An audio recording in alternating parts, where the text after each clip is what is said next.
Today we'll continue talking about 3.3. Let me just recall briefly. On 3.2, we learn about open and closed sets.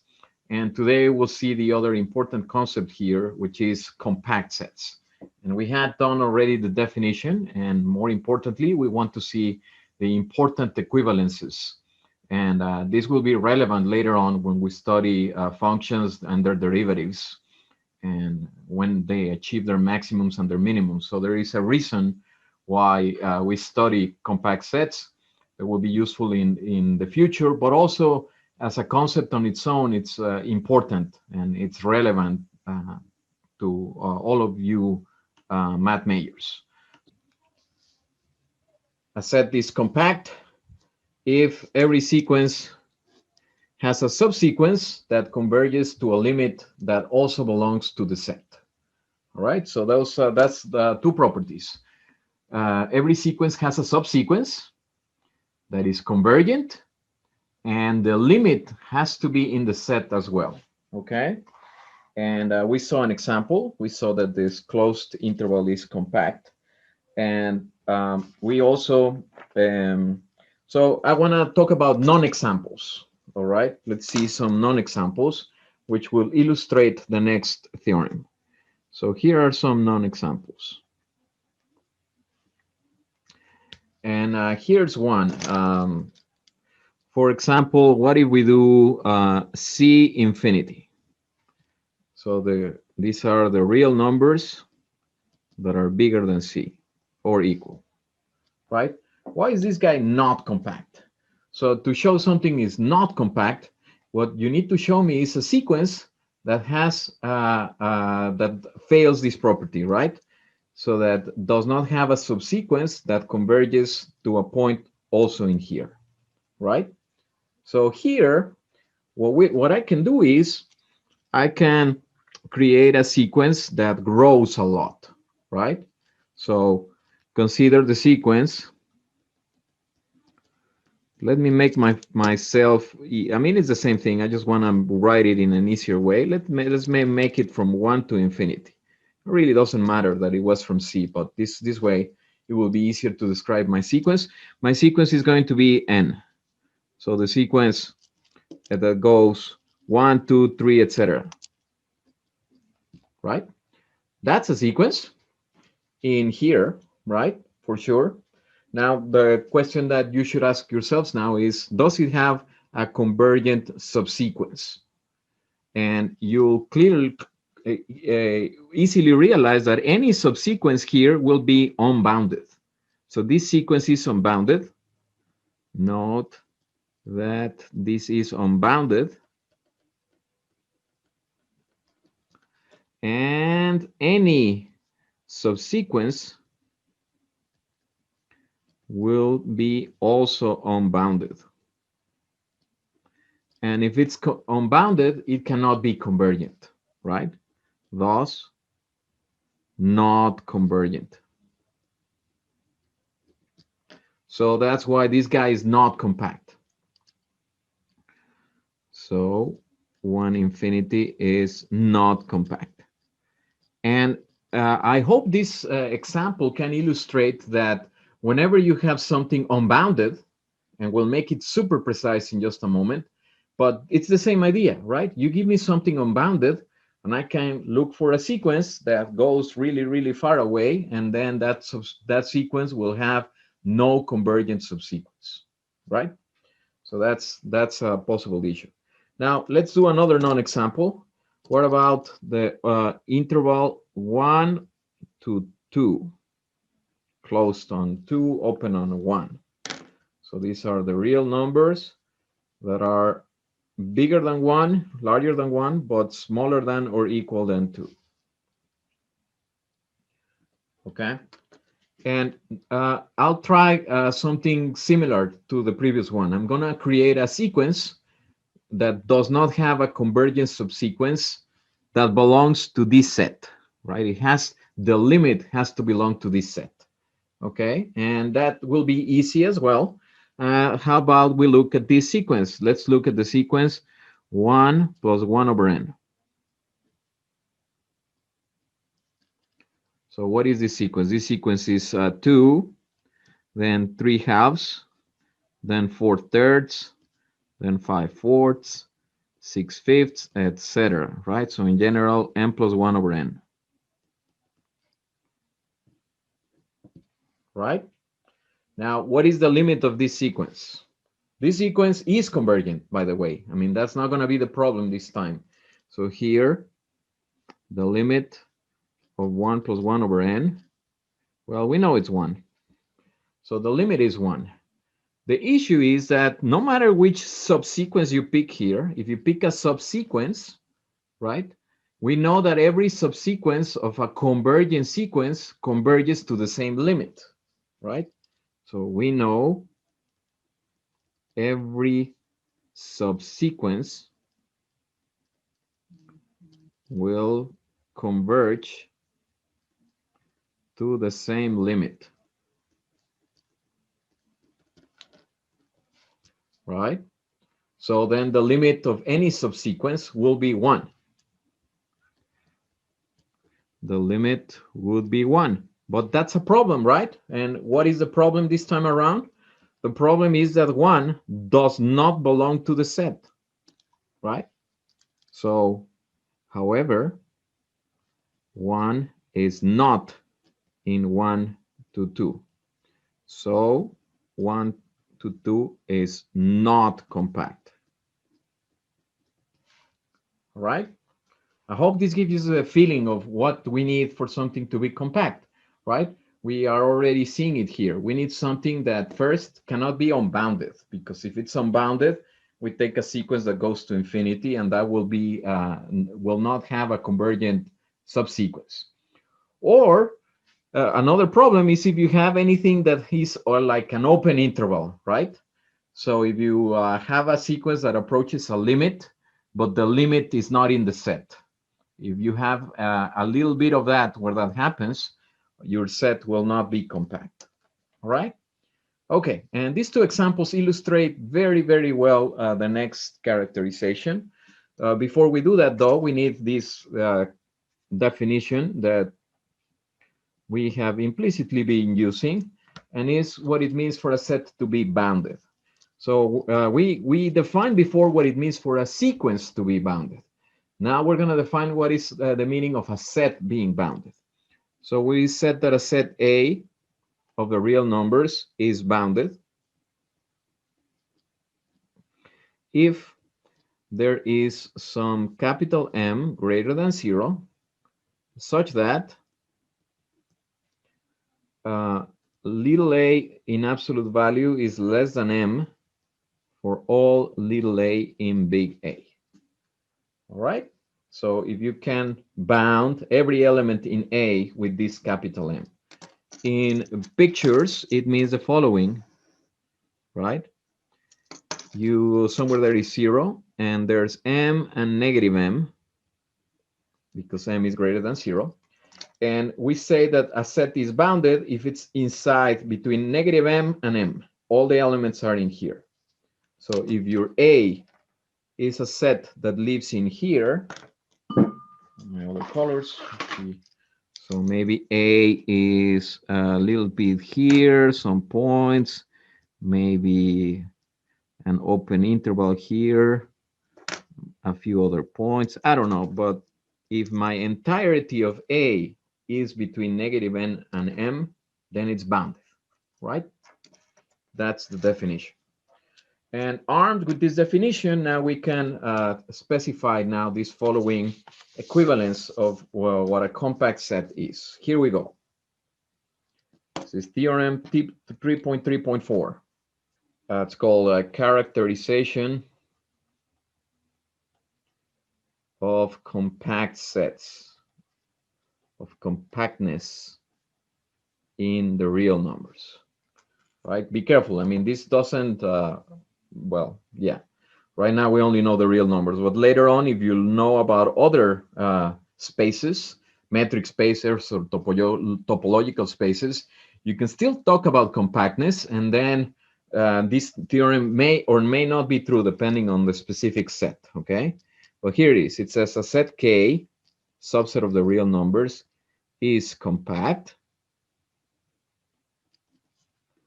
if and only if it is closed and bounded. That's a pretty neat way of stating it, right? So instead of saying every sequence has a subsequence that has a limit in it, which is a useful property, now you have something that you can identify clearly, right? Closed and bounded. If we will go back to our previous examples, now we can clearly tell, right? I mean, we can tell, starting from the one we saw last class, this guy is compact because it's closed, it's a closed interval, and it's obviously bounded, right? Because it has endpoints that are not infinity. This guy is not compact because he's not bounded. And this other guy is not compact because it's not closed, right? This is not a closed set. That's the reason it's not compact.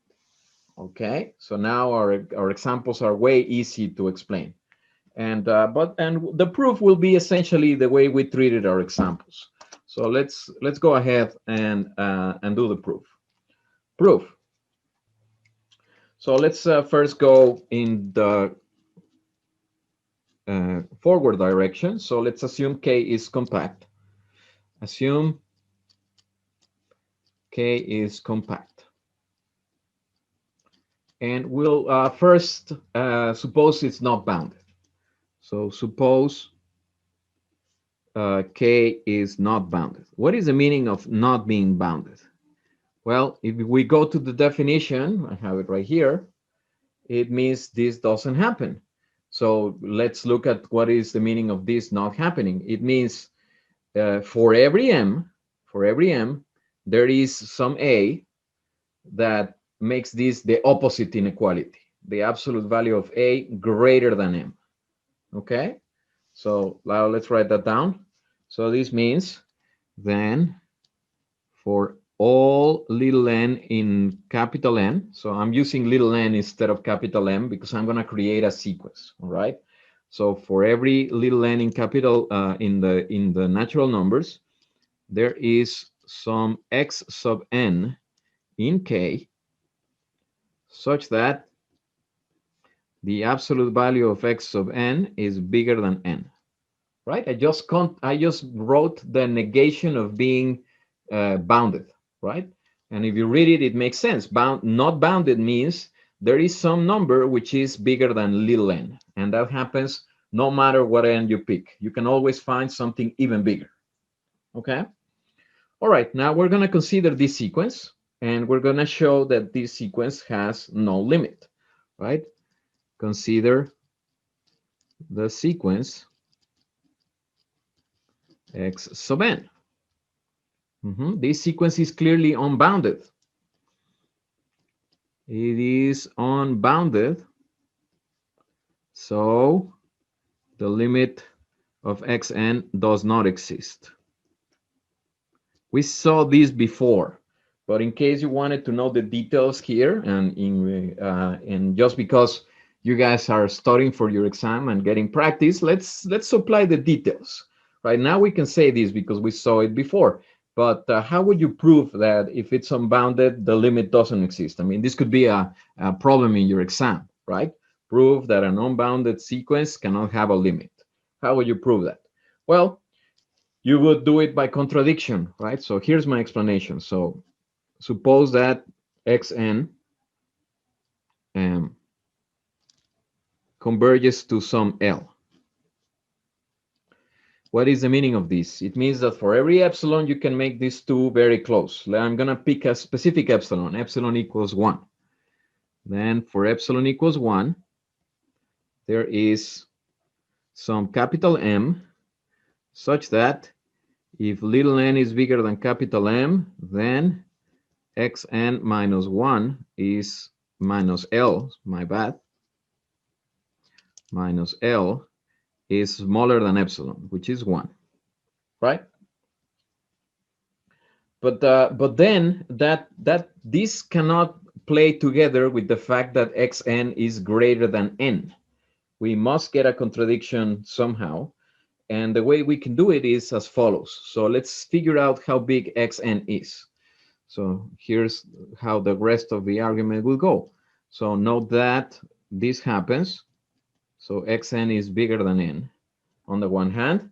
But on the other hand, I can write this as follows. Classic trick, right? We can write xn minus n minus l, plus l. Add and subtract l. Use the triangle inequality here. And then use this, right? That xn minus l is at most 1. And then what we conclude here? We conclude that all the numbers n are smaller than 1 plus l. Well, that's a contradiction, right? Because you can always pick a number n which is bigger than this.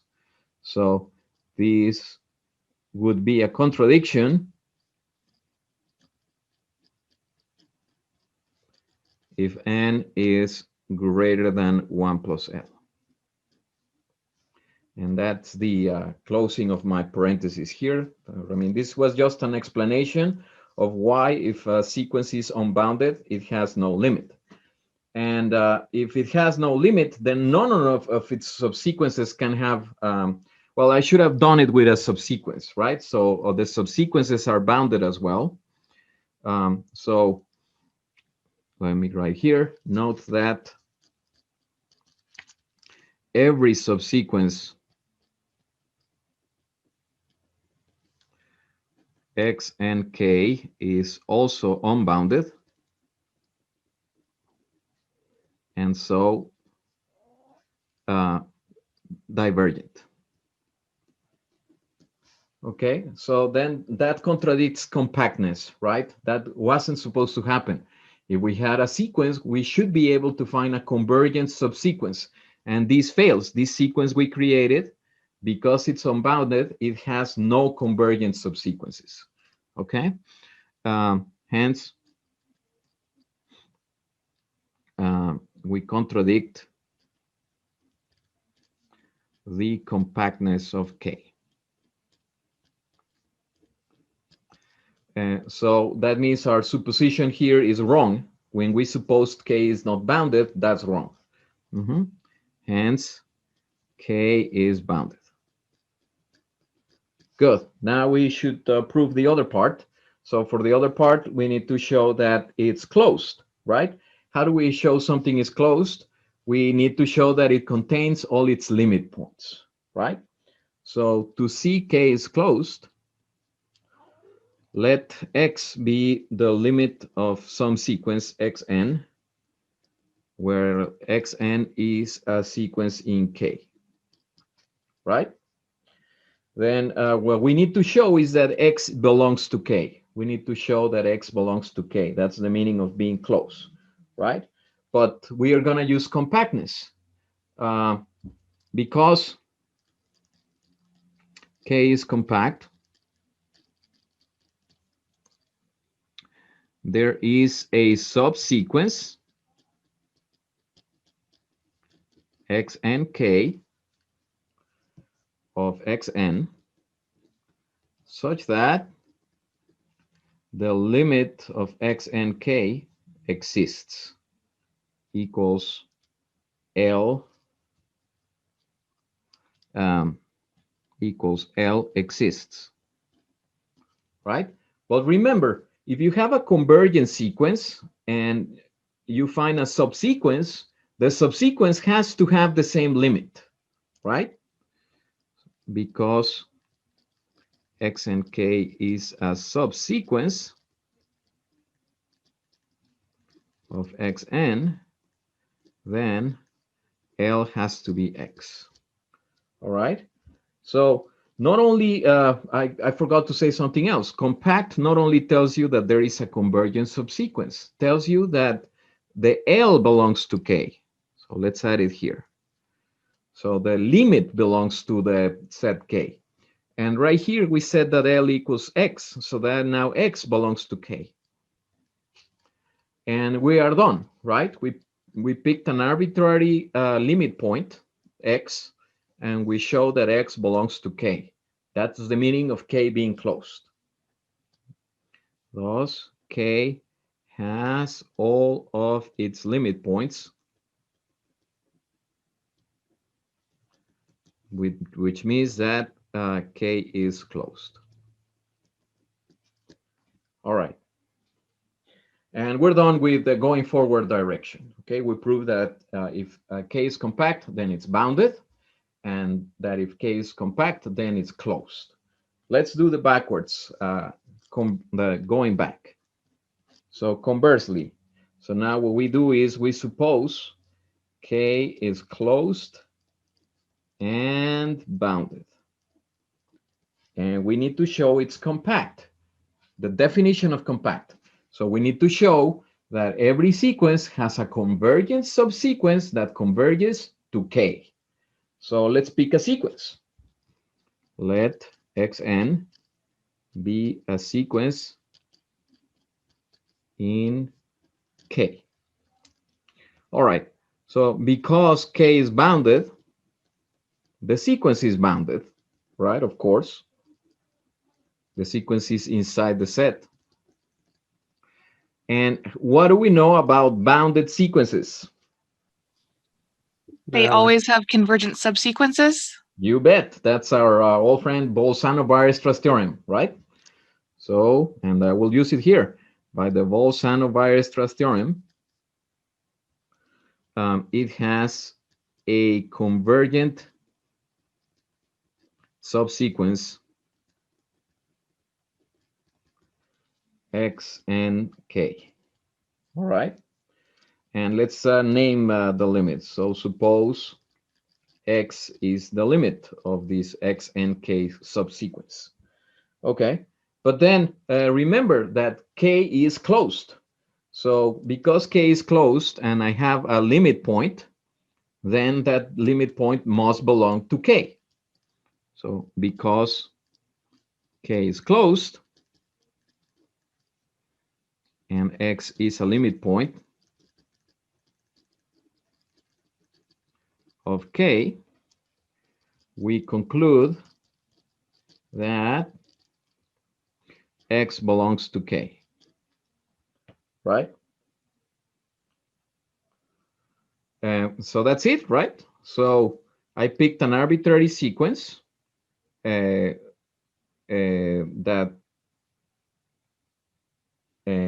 and I showed that it has a convergent subsequence whose limit also belongs to K. That's precisely the definition of compactness.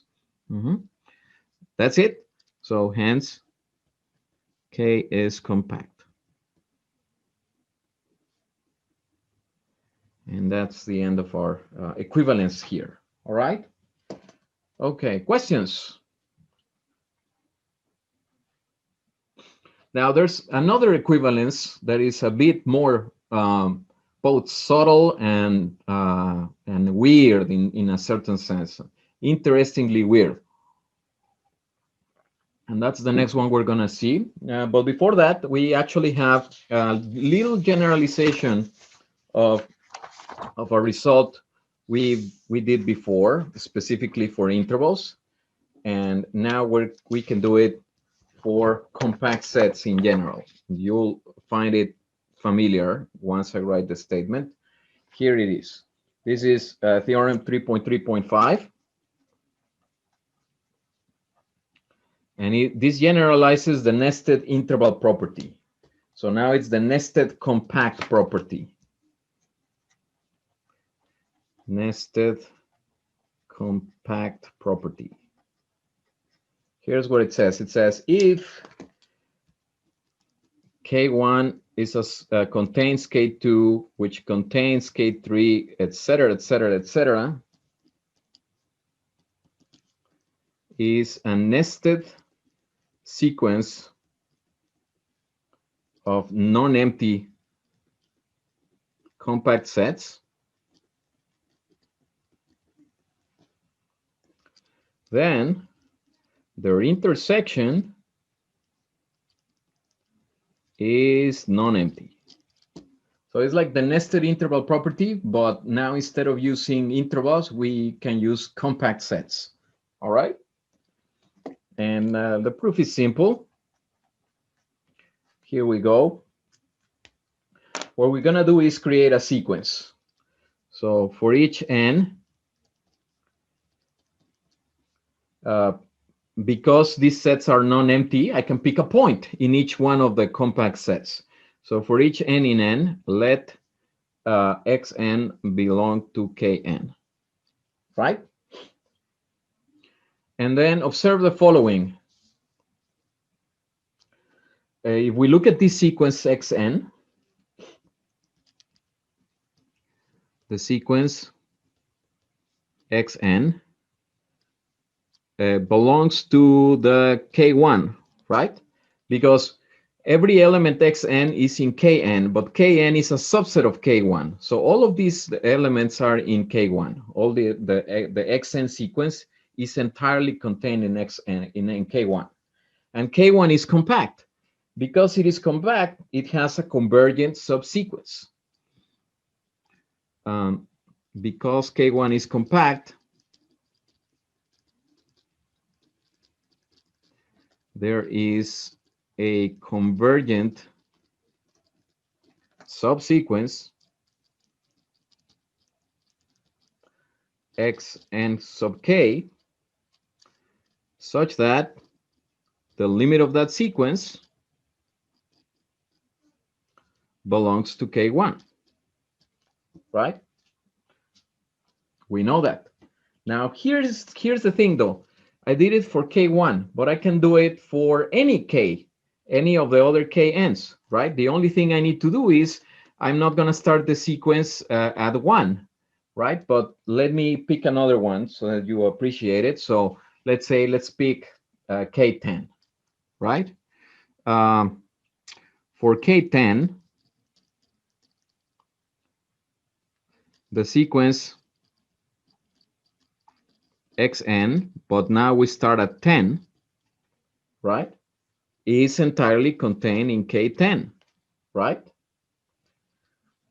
So that means this same convergent, so there is also a convergent subsequence, but it has to be the same convergent subsequence because I mean, I can use, so let me do it like this. Instead of using xn, let me use xnk, the one we already had from k1. And the only thing that I'm going to ask you is that you only use the terms that are bigger than 10. That way, this is also a subset of k10. And we already know it's convergent, right? This one is convergent. It converges to x. And so because this guy is compact, it has another convergent subsequence. And the limit of that sequence, the limit of a convergent subsequence has to be the limit of the original sequence. So thus, x, which has to be the limit of the subsequence, also belongs to k10, right? And I did it for k10, but I could have done it for 24, 17, 185. It doesn't matter. It's the same thing, right? So in general,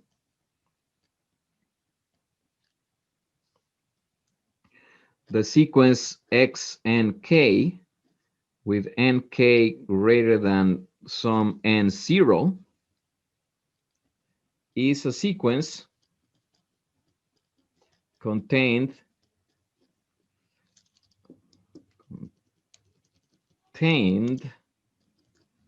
in k sub n0. And since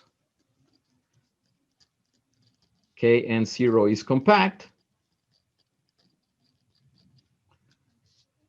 well, then it has a subsequence that converges to a point in kn0. But we know that the limit of that sequence has to be x. X equals the limit of x and k has to belong to kn0, right? So that's it. That means this point x belongs to all the k's. Hence, x belongs to kn for all n. So I did it for an arbitrary one, which means that x belongs to the intersection. And because we found a point, that means the intersection is non-empty. And we are done. Right?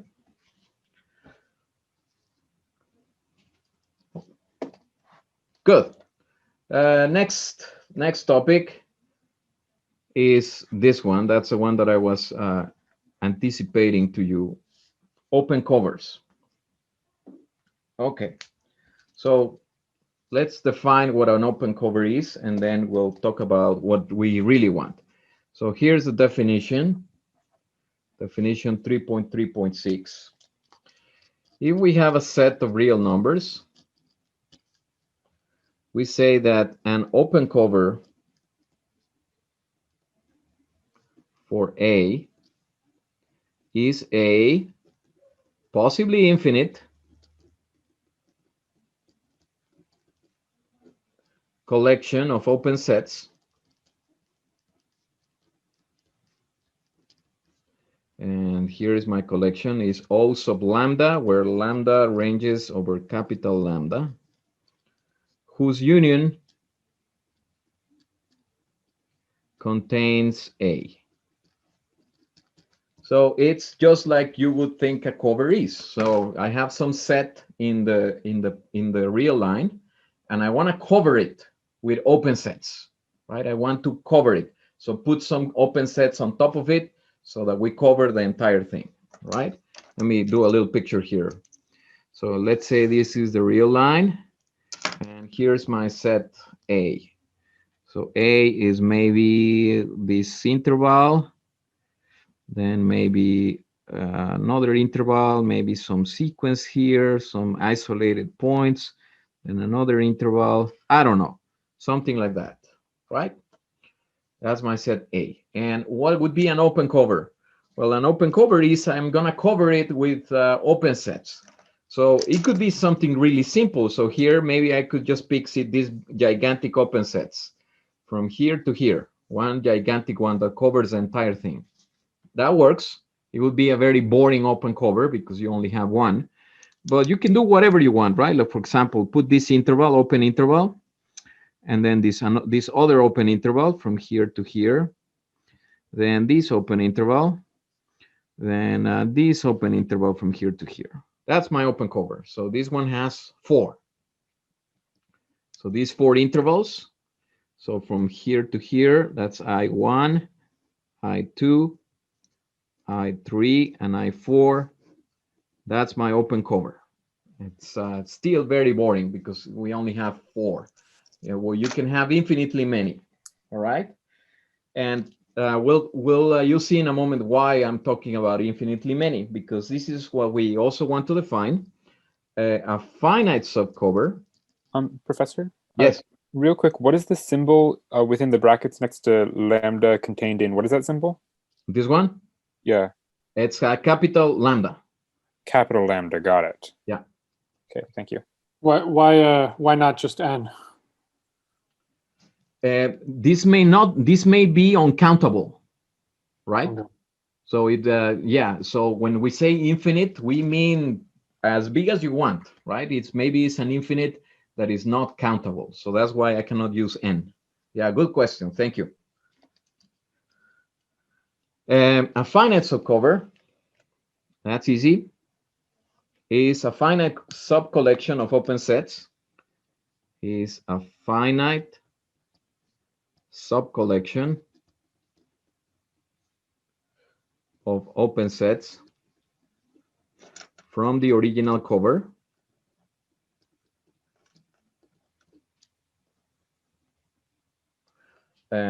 whose union still manages to cover A. So that's the thing, right? So maybe you have a lot of open sets in your cover, right? Right now I only have 4, but imagine that I add more to the mix, right? I put this other one. Now I'm gonna put them in green. Say this open set, and also this one, and then this one, and this one. Even though it's not, I mean, these are like redundant, right? We don't even need them, but I'm putting them there. then this other green one here, and then another one. And imagine that I add infinitely many. So for every rational point in this interval, I put a little interval around it. So right here, just in this little part, I have infinitely many open sets. Okay. So now my initial open cover is gigantic. It's infinite. I have the ones you see here, the red ones, and then a bunch of green ones. And here there's infinitely many green ones. And so a finite subcover would be where you say, come on, that's a lot of waste. We don't need so many open intervals. Let's just use the red ones, 1, 2, 3, and 4. And those are enough because they manage to cover the entire thing. If I only use I1, I2, I3, and I4, I'm good. I cover the entire thing. That's a finite subcover, okay? That's the definition for that. Now, finite subcovers are great because then you can, it's like the old divide and conquer, right? Say you have a complicated object you want to study. If you can find a finite subcover of it, you can then have a finite collection of open sets that intersects your object of interest. And then you can look at each of the individual pieces. And there's finitely many of them, and that's always awesome. Okay, so finite subcovers are desirable. They are a desirable property. And the sad thing is, it's not true that we can always find them. Okay, so here is an example, a more general example, and then the one that I just drew. So here we go. Let's consider our old friend, the interval 0, 1 open on both sides. So this is the open interval 0, 1. Now it's going to be our set A. All right. And then consider the following. So for every x in A, I'm going to define this open set. This will be the open set x over 2, 1. Right? And I claim that this is an open cover. Claim this is an open cover. The x over 2, 1, where x is any number in the interval 0, 1. Okay, let's analyze this. All right, so let's do a picture here. So here is, let's make it big. Here is A. So from 0 to 1, without including 0 or 1. So 0 right here, and 1 over here, and everything in between. That's our A. Okay? And then I say that this is an open cover of this set. Why? Well, let's see. What would be O1? O1 is the interval 1/2 to 1, right? So O1 would be this interval from 1/2 right here to 1 without including 1, right? Okay, that's good. That already takes care of this part, correct? So we already covered half of A. That's awesome. Now, what about the other one? So if I pick a, so that's the last one we have here. Actually, we don't have O1, right? Let's include O1 to make it easier. So let's say that X ranges over all of these numbers. Just to make it easy on ourselves, right? So pick another one, like for example, what would be O1/2? Well, O1/2 would be the interval from 1/4 to 1. So now we're going from here, 1/4, all the way to 1. All right, so this guy is even bigger, right? So this guy covers 3/4 of the entire thing. Yes? And notice how the closer I pick it to 0, the better I'm gonna be, right? So for example, if you look at O1/10, O1/10 goes from 1/20 to 1. And 1/20, man, where is that? It's like somewhere over here, right? Super close, 1/20. And we go from here all the way. So this, it covers more, right? Now, is it clear to you now that this is actually an open cover of A? See, we already covered almost everything. So the question is it true that we can cover whatever number is really close to 0, right?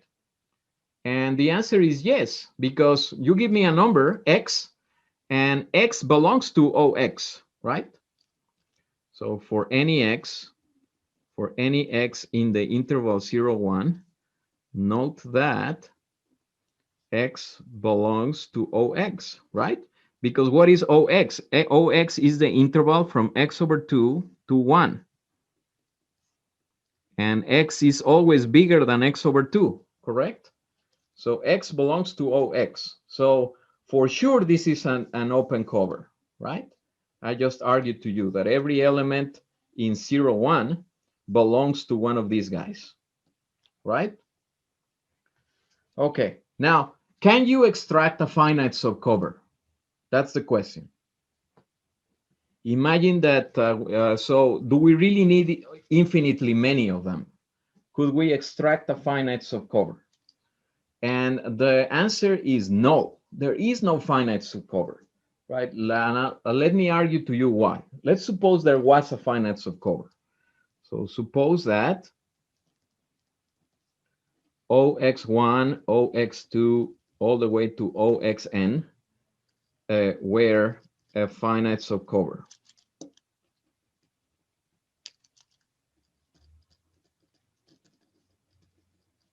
Why is this wrong? Well, and let's be organized. So let's suppose that x1 is smaller than x2, which is smaller than x3, etc. Like that. Well, then what happens when you do the union of these sets? What is the union? The union of the OXIs from 1 to n. Well, that's the union of these intervals, the intervals from xi over 2 to 1. But remember how the smaller the number you pick, the longer the interval?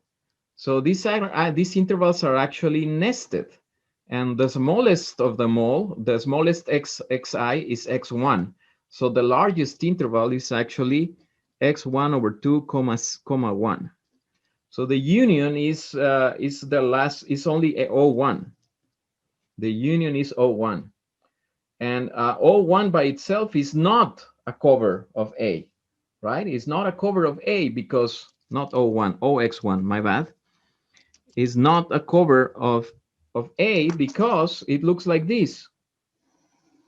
Here's 0 and 1, and OX1 goes from x1 over 2 to 1. It's not covering these points, right? Not covered.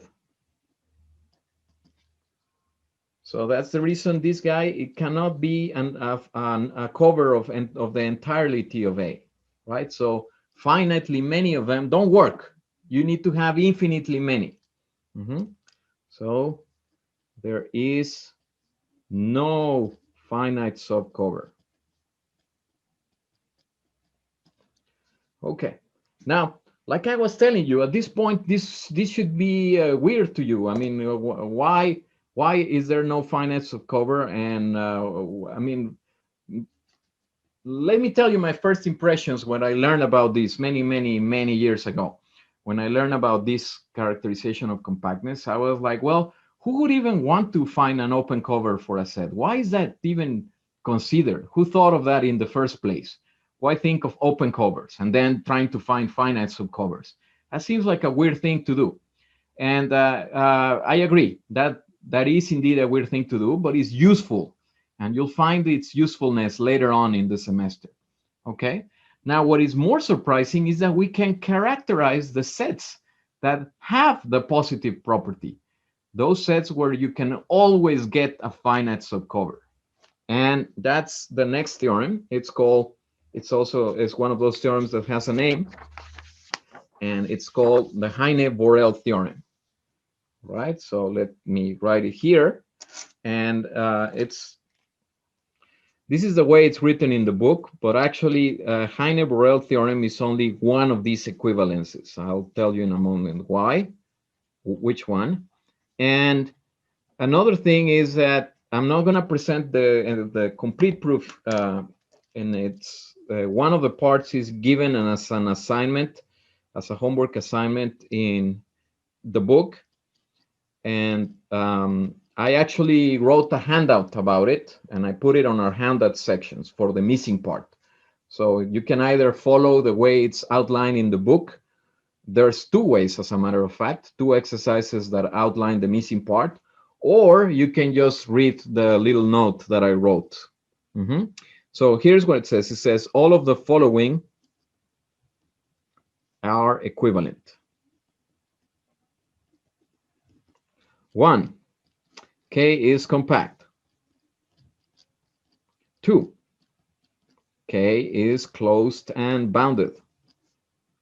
Now, with this part we have done already, right? We proved already that these two are equivalent. This is the new one. 3, every open cover of K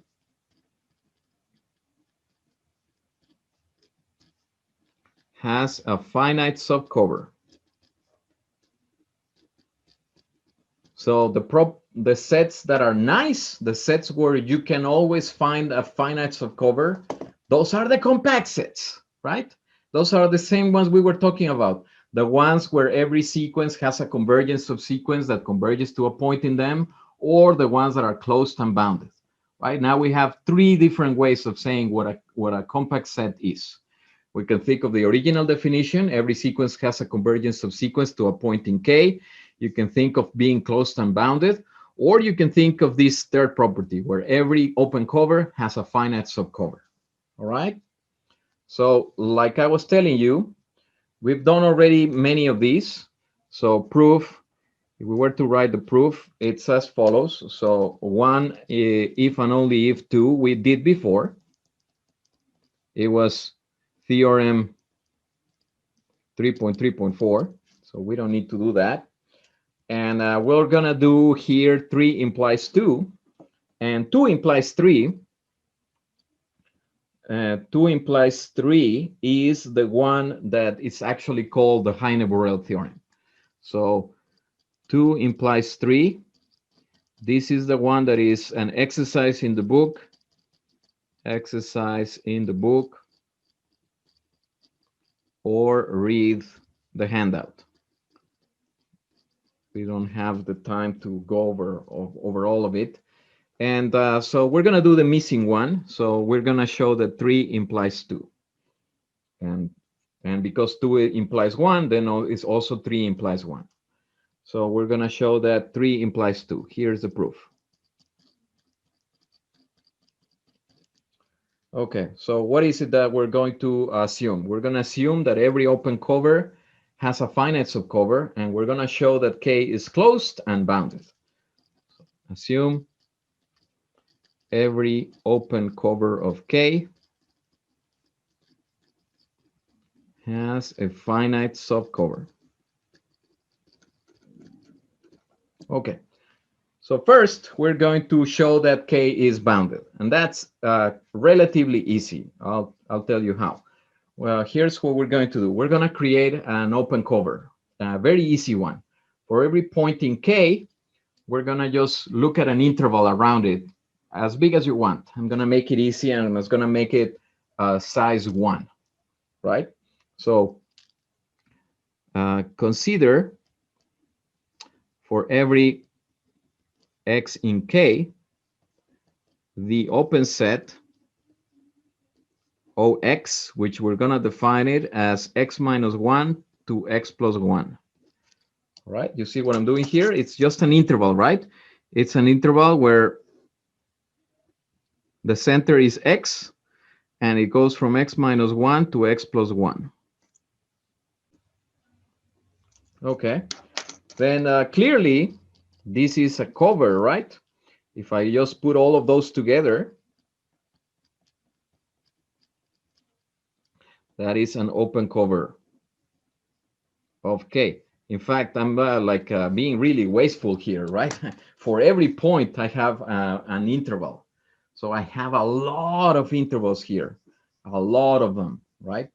And this collection of open sets is really gigantic, depending on K, of course. If K is small, then it may be finite. But if K is big, then this could be really gigantically infinite, right? But here's the thing. So right now it seems like out of control. But now we're going to use our property. Our property is that every open cover has a finite subcover. So let's get the finite subcover. So suppose that. So because of this property that every open cover has a finite subcover, we can get a finite subcover.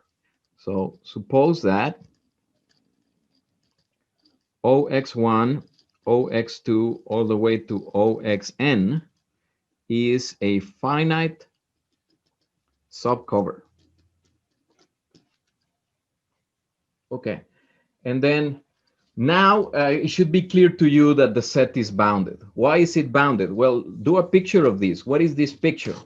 Let's do it here. So now here's the real numbers. Somewhere over here are these points, x1, x2, x3, all the way to xn. And I can even assume that they are in order. Maybe they're not, but xn. If they're not in order, you can renumber them like that, right? So here are my points. And every one of these guys is just an interval of radius 1, right? So every one of these guys comes with an interval of radius 1, like from here to here, and here from here to here, and from here to here, and from here to here. These two overlap, note that can happen from here to here, etc., all the way to from here to here.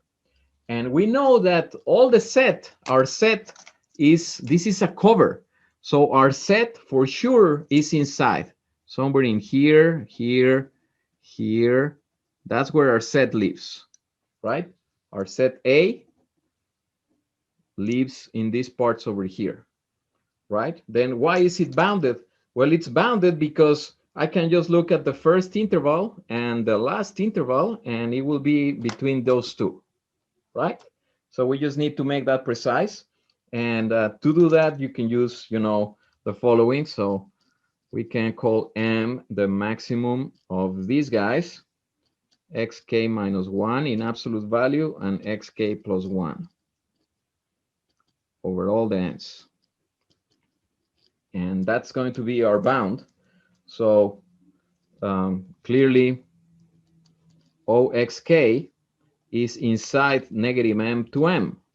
Because look, I'm using the largest of these numbers, right? The largest of the possible endpoints of OXK. So for sure, this is a subset of that. And because it works for all of them, then it works for the union. So K, our set K, it wasn't A, it was K, sorry. This should be K.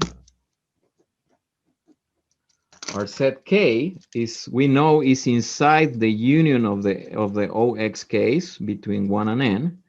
And we know each one of these is inside negative mm.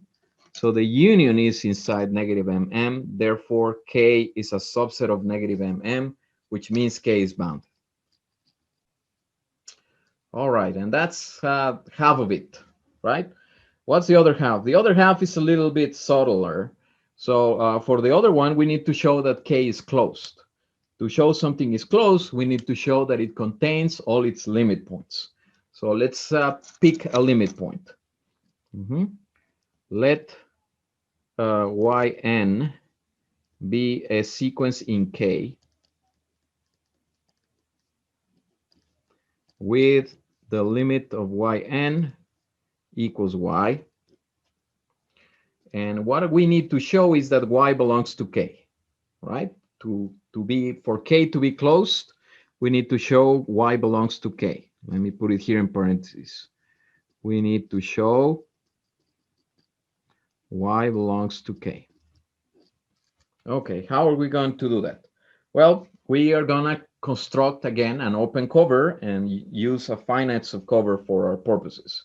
So let's suppose Y is not in K. Suppose Y does not belong to K. Okay, That's sad, but doesn't matter. We're gonna construct an open cover. Now here is going to be now the idea for the open cover. So here is our picture.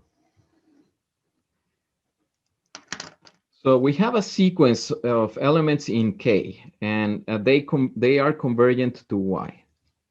So there's Y, and we know that Y is the limit of some sequence, right?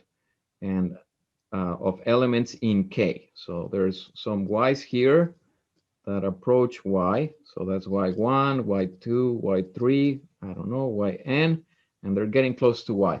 But Y may or may not be in K, right? And in fact, we're saying that Y is not in K. Okay, now these guys are in K. Now here's what we're going to do. For every element in K, let me look for some other one over here, X. For every element in K, we're going to do the following. We're going to look at the distance from X to Y, right? Look how far X and Y are, and do that divided by 2. And look at this interval. So it's going to be from here to here. So centered at X, open interval, where this is half the distance from X to Y. All right. Now I'll write it down with more precision. Here we go. So this is what we're doing. For every X in K, we're going to consider this open set OX. It's going to be the interval from X minus, and then the distance. Remember how we measure distance? We do the absolute value of the difference. So it will be X minus Y divided by 2. And then to X plus X minus Y divided by 2. That's this interval that I picked over here. All right? And notice that the way we constructed the interval, Y is always outside. Y does not belong to this interval. Right? Why? Because we picked half the distance. So note that Y is not an element of OX. But these guys is an open cover, right?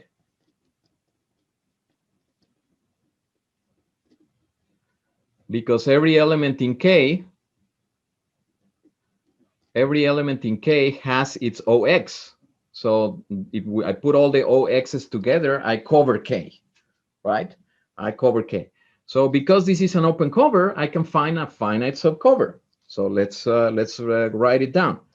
Let OX1, OX2, all the way to OXN be a finite subcover of K. Okay. All right. Now we're going to get a contradiction here. And for that, we need to use the fact that this limit. So here's where the contradiction is going to come. Maybe I can show it to you on the picture. So this element Y is not in any of the sets, but these Y1s are getting close to it, right?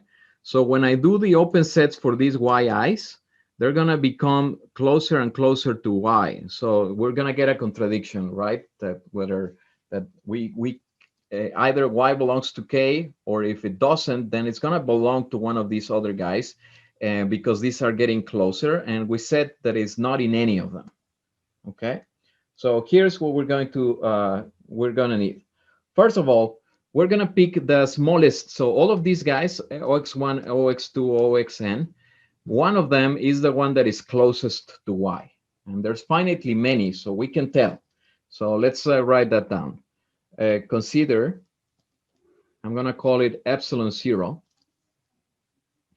and that's going to be the minimum of these numbers, the distance from Xi to Y divided by 2. See, this number has to be greater than 0 because none of these xi's are in, because all the xi's are in k and y is not. So there's a definite distance there. So this is for sure greater than 0. Okay. Now we need to use the fact that the yn has y as its limit. So let's write that down. Because the sequence yn converges to y, there is n, a natural number, and I want to use this epsilon 0, such that yn minus y is less than epsilon 0 for n bigger than capital N.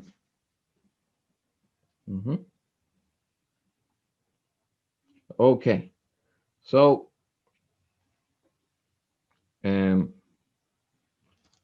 we're almost done. We just need to put all our information together to get our contradiction, and it's going to come from the following place.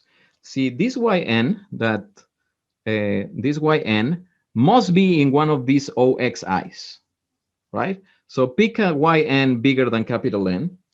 So pick yn such that little n is bigger than capital N, right? Pick one of those, a fixed one. And for that fixed one, it needs to be in the finite subcover because this belongs to K. So because yn belongs to K, yn must be covered by one of the OXK with K between 1 and now that's an awkward choice. Sorry, apologize for this. I'm using n for two different things. On the one hand, it was how many things we had here, and on the other one was the index of this sequence, right? That can lead to confusion. So I'm going to have to change one of these. Let's change this one to m. All right, sorry for that. So then that way there's no confusion, right? So I change this to m. That's how many we have. Okay, but the point is the same. So yn belongs to one of these guys. Okay, so what is the meaning of that?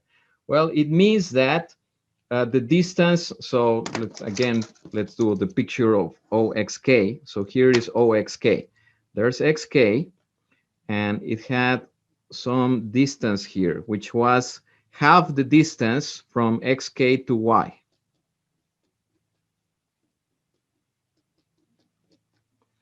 And that was the interval. So from here to here, that was OXK. And we know that yn is in there. So somewhere in there is yn. Yn is here. And that means the distance between yn and xk has to be smaller than this.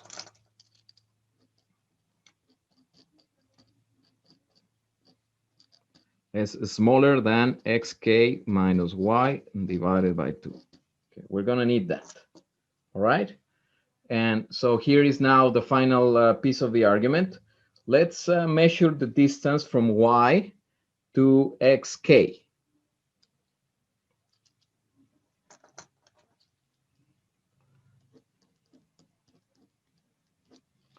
Okay, and we're going to do the trick that we always do. So we're going to put over here yn and as a middleman.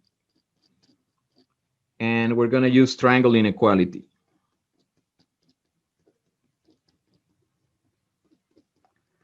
And why are we doing this? Well, because we can control both of these over here. This one, on the one hand, is smaller than epsilon 0. And this one is smaller than xk minus y over 2.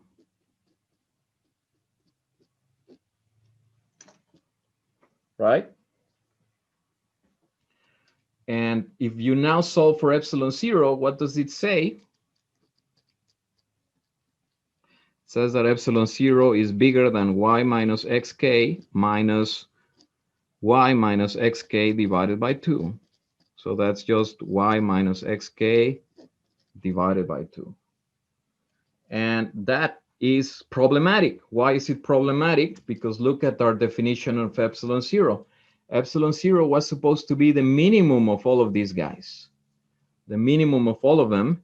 And right now, we have that it's in fact bigger than one of them, right? That's a contradiction. This contradicts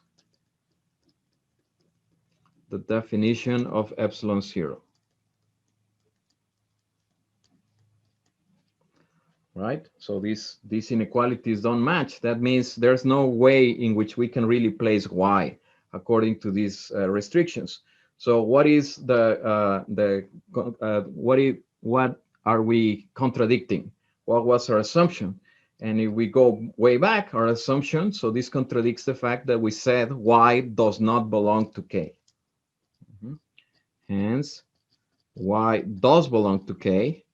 And because we picked an arbitrary limit point, then k is closed.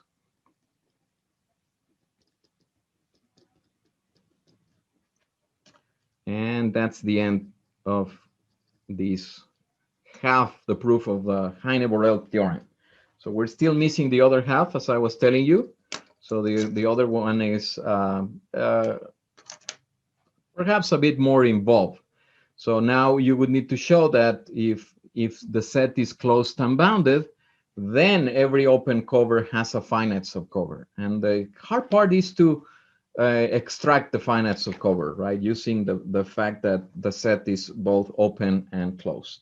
But like I said, we'll use the result later on, but the proof, if you're interested, go ahead and either do the problems on the chapter or read the handout that I have uploaded. Okay, but this is it. So this is the end of the material to be covered on the exam we're going to have. Like I told you before, anything that I would include from the later sections would be what I would consider easy, right? I'm not trying to, I do understand that this is the last part of the material we have covered. So if I include anything regarding that, it usually tends to be something very approachable. You can tell from my previous exam that we posted. Okay, so we have about 5 minutes or so, and we can provide a little bit of an introduction to the next topic that we are going to work on now, which is actually we're finally going to see functions, right? Limits of functions. So, and the way we'll approach it is by looking at sequences, right? We spend a lot of time talking about sequences.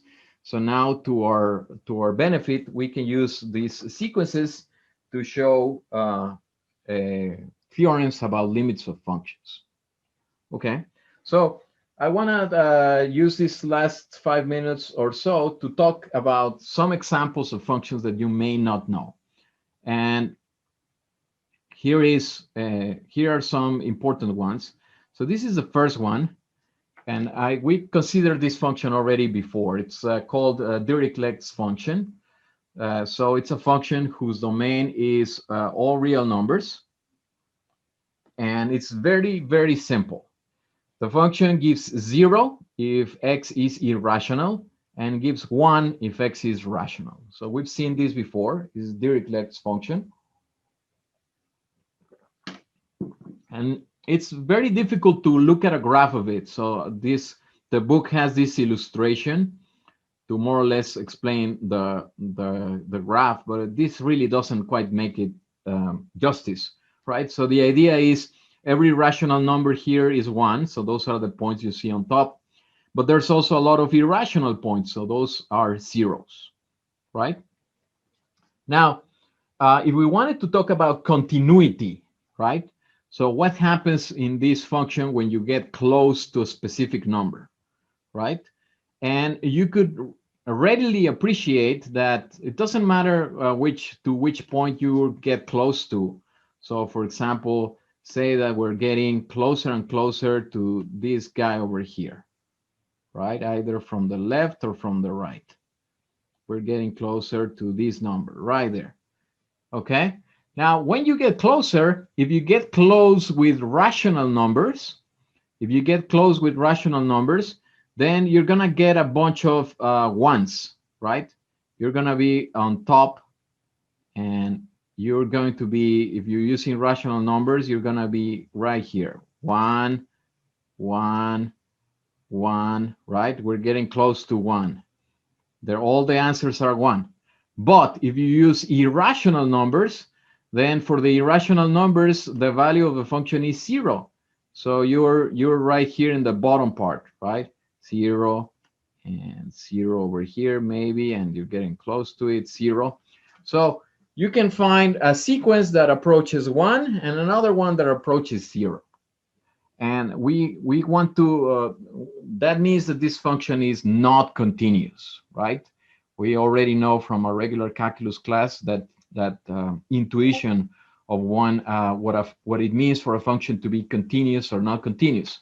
So this function is the opposite of continuous, if you think about it. It's totally broken. No matter which point you look at, the function is not continuous there. It's broken into pieces, right? This is not really a line. These points that you see on the bottom of these that you see on the top is something weird. So all the rational numbers on top, all the irrationals here in the bottom. All right. And our book has another variation of this. Let me show it to you on in the next page.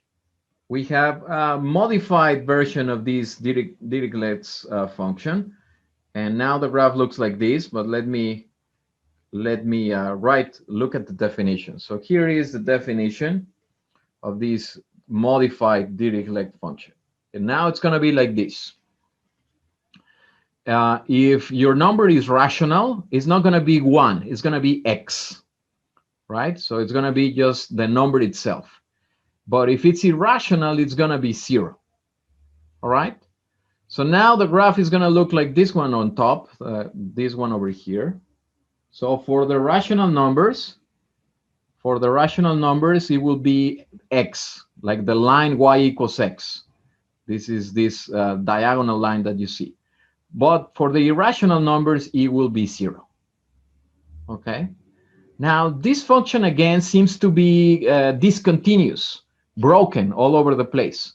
And that's a fair assessment, except at 0, right? Now, think about it. If now you want to look at numbers near 0, right here, near 0, well, if you get close to 0 with irrational numbers, then you're going to be 0 all the time. And if you get close to 0 with rational numbers, then you're going to be getting close to 0 using this diagonal line. In either case, doesn't matter if you use rationals or irrationals, you're going to get to 0, right? So the limit of this function is 0 when you approach 0. That limit exists. It's the only point that has a limit. Okay, so this one over here is an example of a function where the limit when you approach any number doesn't exist, except for one exception, when you approach 0. When you approach 0, the limit does exist, and the answer is 0. Okay, and I'm already a few seconds over my time, so I'm going to stop right here.